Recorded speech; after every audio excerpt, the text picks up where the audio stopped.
सावन के महीने का नियम,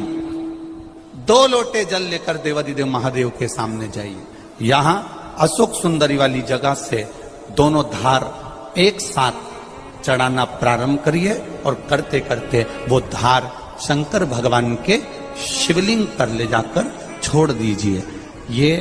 सावन के महीने के अगर आपने मात्र 7 दिन भी लगातार अगर ये धार आपने चढ़ा ली है तो देवाधिदेव महादेव की कृपा से 3-4 महीने में सूचना आपको प्राप्त हो ही जाए। आपके घर के पास में जो शिवालय है भगवान शंकर का एक छोटा सा शिवलिंग है। मानो अगर दिल से तुमने मान लिया कि ये केदारनाथ है, दिल से तुमने मान लिया कि महाकाल है, दिल से तुमने मान लिया कि भीमा शंकर है, दिल से तुमने मान लिया कि ये मल्लिकार्जुन है, दिल से तुमने मान लिया कि विश्वनाथ है। जिस दिन तुम्हारा मन पर जाए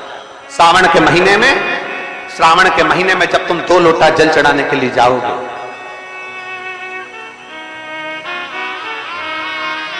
श्रावण के महीने में जब तुम 2 लोटा जल चढ़ाने के लिए जाओगे और 2 लोटा जल तक तुम अपने हाथ में लेकर चढ़ाओगे, जिस दिन तुम्हारा चित्त में मन में आ जाए कि आज मैं विश्वनाथ नहीं गई हूं, मैं सावन के महीने में मैंने विश्वनाथ का दर्शन नहीं करा है, सावन के महीने में मैं काशी नहीं गई, सावन के महीने में मैं गंगा के घाट पर नहीं गई, जिस दिन सावन के महीने में तुम्हारे मन में आ जाए 2 लोटा जल लिया, शंकर जी को चढ़ाते हुए अपने मन में विचार कर लिया कि मेरे विश्वनाथ मैं तुम्हारे दरवाजे तो नहीं आ सकी, पर मेरे जल में अगर बल होगा तो इस जल को आप वहां से यहां आकर स्वीकार कर लोगे। वो विश्वनाथ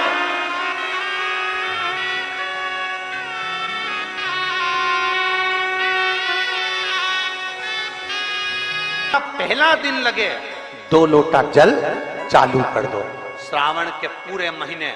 2 लोटा जल अपने घर से लेकर जाओ और अपने घर से जब जल लेकर जाओ तो ये विचार कर जाना, आज मैं शिव को काशी में, आज मैं शिव को केदार में, आज शिव को अमरनाथ में, आज शिव को भीमा शंकर में, आज शिव को मल्लिकार्जुन में। और फिर निवेदन करूंगा, जिस बहन को 19 और 20 साल तक भी औलाद नहीं हुई हो तो कृष्णेश्वर महादेव का नाम लेकर 2 लोटा जल तुम्बकेश्वर महादेव का नाम लेकर चढ़ा कर देखना, सावन के बाद में बाबा संतान जरूर देगा, झोली जरूर भरेगा।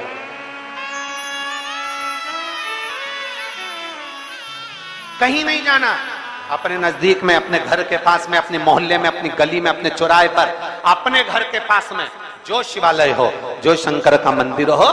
वहां जाओ, 2 लोटा जल समर्पित करो और फिर निवेदन करूंगा, जल से ज्यादा जरूरी है मेरे भोलेनाथ जी के मंदिर की सफाई करना। अब कीचड़ चालू हो जाएगा, पानी चालू हो जाएगा, सावन का महीना चालू हो जाएगा, अपने साथ एक कपड़ा लेकर जाओ, बाबा के मंदिर को पूरा साफ कर कर, बाबा के शिवलिंग का स्नान कर कर, बेलपत्र निर्माल्य जितना पड़ा है उसको उठाकर कहीं विसर्जन के लिए, किसी नदी तालाब बावड़ी में नहीं, किसी कुएं में नहीं, निर्माल्य तालाब में, नदियों में, बावड़ी में डालने के बाद वो निर्माल्य सड़ता रहता है, नदी नाले का पानी सूखता रहता है, उसमें कीचड़ इकट्ठा हो जाता है। उस निर्माल्य को इकट्ठा करो, गाड़ी में भरो, किसी एक खड्डा खोदकर वहां दबाकर उसकी खाद तैयार करो और बाद में बेलपत्री के वृक्ष के नीचे उसको डालते रहो। पर ध्यान रखना कि निर्माल्य हमें नदी तालाब बावड़ी कुएं में नहीं डालना, महादेव से कहना नहीं आता।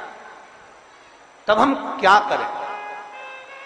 तो शिव महापुराण की कथा बड़ा सुंदर बात कहती है कि जीवन में कितनी भी तकलीफ हो, कितना भी कष्ट हो, कितना भी दुख हो, जब हम एक बेलपत्र लेकर भगवान शिव को समर्पित करने के लिए जाते हैं और दिल से, हृदय से, भाव से जब एक बेलपत्र समर्पित करते हैं और 1 लोटा जल अशोक सुंदरी पर चढ़ाने के बाद हम देवाधिदेव महादेव को जब समर्पित करते हैं तो ये निश्चित है हमारे दुख, हमारी तकलीफ, हमारे कष्ट को मेरा शंभू काटता जरूर है, ये निश्चित था। बोल बम का नारा है, जरा जम के बोल बम का नारा है, सारी समस्या का हल। जब हमारे भीतर कोई तकलीफ होती है, हमारे भीतर जब कोई कष्ट होता है, हमारे भीतर जब कोई दर्द होता है, हमारे भीतर जब कोई दुख होता है, तब हम देवाधिदेव महादेव को 1 लोटा जल समर्पित कर कर अपने हृदय की बात भगवान शिव से जरूर करते हैं। जरूर थोड़ी सी भी विषम परिस्थिति चल रही है, थोड़ा भी तकलीफ चल रही है, थोड़ा भी कष्ट आया है जीवन में, थोड़ा भी दुख, थोड़ी भी तकलीफ, थोड़ा भी दर्द, थोड़ा भी कष्ट अगर आपके जीवन में आया है तो शिव महापुराण की कथा कहती है सबसे पहले भगवान शंकर की शरणागति में जाए, भगवान शिव के पास जाए। सबसे पहले भगवान शिव के पास पहुंचे और भगवान शंकर के पास जाकर अपने हृदय से, अपने दिल से, अपने मन से, अपने भाव से भगवान शिव को अपने मन की बात देवादिदेव महादेव को कहना प्रारंभ कर।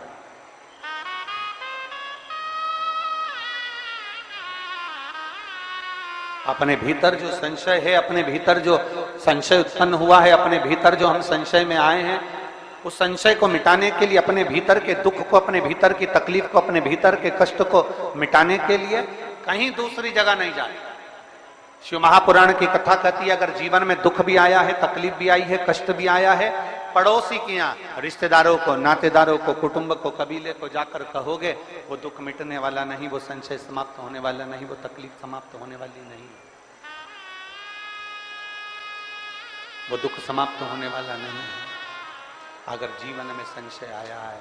जीवन में अगर तकलीफ आई है, जीवन में अगर कष्ट आया है, तो हमें शिव की शरणागति ग्रहण कर लेना चाहिए।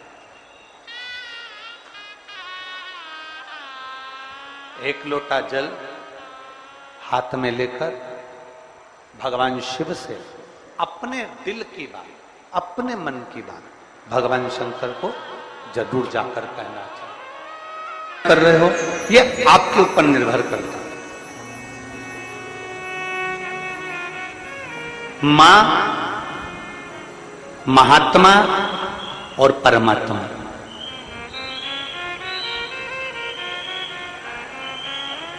एक मां, दूसरे नंबर पर महात्मा और तीसरे नंबर पर जम के बोलो जरा, अच्छे जम के बोलो, परमात्मा। ये तीन आपको देखते तक नहीं, फिर भी अपना पूरा प्रेम, अपनी पूरी वात्सल्यता, अपनी पूरी करुणा, अपनी पूरी उदारता ये आपके ऊपर उंडेल देते हैं। कौन कौन? जम के बोलो जरा। पहले नंबर पर आवाज नहीं आई, जम के जरा। मां। दूसरे नंबर पर